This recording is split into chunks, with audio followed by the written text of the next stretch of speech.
문학이란 무엇인가? 여러분, 문학이란 무엇인가 생각해 보신 적 있습니까? 질문을 받게 되면 시, 소설, 수필 이런 것 아닙니까? 라고 답변하는 경우가 많습니다. 맞습니다. 문학은 시, 수필, 소설, 극장르의 희곡 시나리오 등이 있겠죠.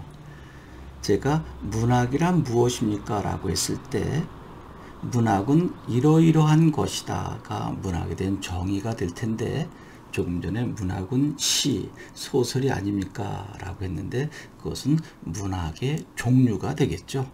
그러면 도대체 문학이란 무엇인가를 여러분들과 함께 생각해 보려고 합니다. 적어도 어떠한 낱말이 나왔을 때 이에 대한 개념 정립을 하는 것은 기본이 아닐까 하는 생각에서 여러분들과 함께 문학을 생각해 보려고 합니다. 제가 작은 글씨로 적어 봤습니다. 여기에 문학이라고 하는 말이 나오죠. 그러면 잘 한번 보실까요? 여기 작가가 있습니다. 여러분들이 작가라고 한번 생각을 해 보시고요. 작가는 글을 쓰는 사람이죠. 여러분들 모두 작가입니다. 그러면 작가가 문학 작품을 만들 때 어떻게 하느냐라고 하는 것입니다. 여기 현실이 있고 또 더 나아가서 실제 생활이라고 할 수도 있겠죠. 작가가 현실, 실제 생활을 잘 살펴보는 것입니다.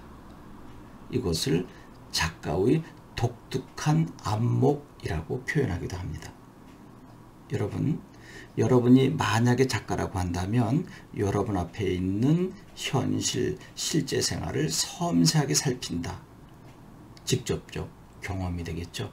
아니면 남들이 들려준 이야기를 잘 듣고, 그러면 간접적 경험이 될 것입니다. 작가가 현실, 실제 생활을 잘 살펴본 후에 여기에서 가치 있다고 생각하는 것을 언어로 바꾸는 것입니다. 물론 이 언어는 문자가 있기 이전에는 음성 언어가 되겠죠. 지금 제가 여기서 한 글자 한 글자 쓴 것은 기록문학이 된 것입니다. 문자 언어가 된 것이죠. 그러니까 언어 그러면 문자 언어만을 생각하지 말고 음성 언어도 함께 생각해 줘야 합니다. 그래서 여러분들이 잘 알고 있는 상고시대의 가요, 구지가, 황조가, 공무도화가, 정업사라든지 또 고려시대 때 소교, 청산별곡, 가시리, 정업사, 서경별곡 등등은 음성언어로 만들어져서 입에서 입으로 전달된 구비문학이 되는 것이고요. 지금 이렇게 문자가 나와서 기록문학화 됐을 때는 당연히 문자 언어가 되겠죠. 그러니까 언어 그러면 항상 우리가 쓰고 있는 문자 언어만 생각하는 것이 아니라 앞에서 이야기한 음성 언어도 함께 생각해 줘야 합니다. 작가가 현실 세계 또는 실제 생활에서 경험한 것 중에 가치 있다고 생각하는 것을 언어로 바꾸어서 그 바꾼 언어를 유기적으로 결합해 만들어 놓은 총체, 전체를 문학이라고 한다라고 하는 것입니다. 다시 한번 정리해 볼까요? 문학은 작가가 현실 세계를 경험하고 여기에서 가치 있다고 생각하는 것을 언어로 바꾸어서 그 언어를 유기적으로 결합해 만들어 놓은 것을 문학이라고 한다. 제가 여기서 여러 번 반복하면 또 군더더기 표현이 되니까 여러분들이 이 영상을 두세 번 정도 반복해서 보시는 것이 낫겠죠. 그러면 이 문학의 소재는 당연히 현실, 실제 생활이 될 것이죠. 언어도 물론 문학의 소재가 되는 것입니다. 그러니까 현실 세계를 언어로 바꾸어서 그 바뀐 언어가 문학에 들어간 것이니까 결국 문학의 소재는 언어, 또 언어 이전에는 실제생활, 현실 세계가 되는 것이죠. 그래서 이것이 과거 70년대에 서울대학교의 본고사 문제로 출제된 것이었습니다. 여러분, 여기에서 지금 이렇게 화살표가 그려져 있는데 실선과 점선으로 그려서 나온 것인데 결국 문학, 현실과 언어의 관계, 언어와 문학과의 관계, 문학과 현실의 관계를 점선은 간접적, 그 다음에 실선은 직접적인데 얘는 얘가 바로 들어왔으니까 실선이죠. 또 얘도 일로 들어갔으니까 바로 실선이죠. 그런데 문학과 현실의 관계는 점선으로 처리해야 되지 않을까요? 왜냐하면 현실 세계가 문학에 바로 연결된 것이 아니라 언어로 바뀌어서 여기에 들어온 것이니까요. 이해가 안 되면 두세 번 정도 반복해 드리면 될 것입니다. 그래도 다시 한번 해볼까요? 현실, 언어, 문학의 관계를 직접과 간접으로 보게 된다면 현실이 언어로 직접 들어왔죠. 또 이 언어가 문학 속에 직접 들어왔죠.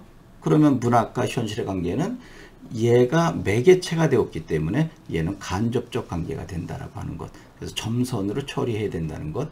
이것이 70년대 서울대학교 국어 본고사 문제로 출제되었던 것인데 그렇게 만만치는 않습니다. 설명 듣고 나면 쉬워 보이지만요. 그래서 오늘은 문학이 무엇인지 알게 되었는데 그렇다면 이렇게 만들어진 문학을 이제 세 개로 나누고 또 우리나라에서는 네 개로 나누고 또 그 문학을 감상하는 방법 이런 것들은 다음에 기회가 있을 때 여러분들에게 또 설명해 드리겠습니다. 그리고 다음 페이지에는 이렇게 들꽃이라고 하는 것을 썼는데 바로 이 들꽃 한번 보세요. 길가에 또 들에 피어 있는 들꽃이죠. 짓밟히기도 하고 그래도 끈질긴 생명력으로 다시 살아나기도 합니다.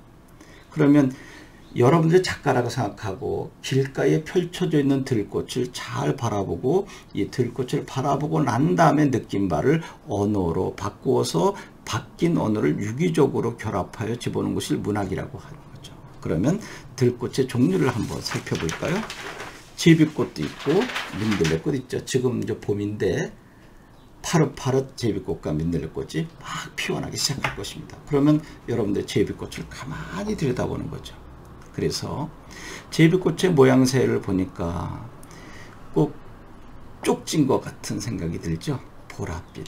그래서 이용학이라고 하는 월북 작가는 제비꽃을 오랑캐꽃으로 명명해서 일제 치하에 핍박받는 우리 조선 민중들을 오랑캐꽃으로 감정이입시켰고요. 또 그 내용을 가만히 보면 고려시대 때 윤관 장군이 여진족을 쳐부시는 과정 속에서 여진족이 포로가 됐을 때 결국 윤관 장군에 의해서 여진족은 일제 치하의 우리 민중과 같다라고 하는 것이었습니다. 그래서 그 여진족 쪽진 머리가 마치 제비꽃과 같다 그래서 오랑캐꽃이라고 했었던 것.